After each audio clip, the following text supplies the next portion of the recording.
urakoze cyane. Hanyuma uno mubyeyi niwe n'ubundi numvaga nifuza ko twasorezaho, ntekereza yuko afite byinshi yavuga kuri korali Rabagirana, ariko bitewe n'urukundo yikunda, gira akantu gato uyivuga gato cyane ku buryo n'umuntu ugukurikiye avuga ati uyu muntu mu by'ukuri akunda korali pe.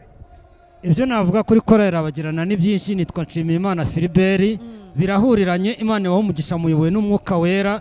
Uyu munsi ni itariki 7 z'ukwezi kwa 9. Ku itariki 7 z'ukwezi kwa 9 mu mwaka wa 2019 nibwo iyi korali yankoreye ubukwe. Reka da Byahuriranye, Imana ishimwe. Ubwo rero muri makeya bitewe n'umwanya, ibintu navuga kuri Rabagirana ni byinshi cyane.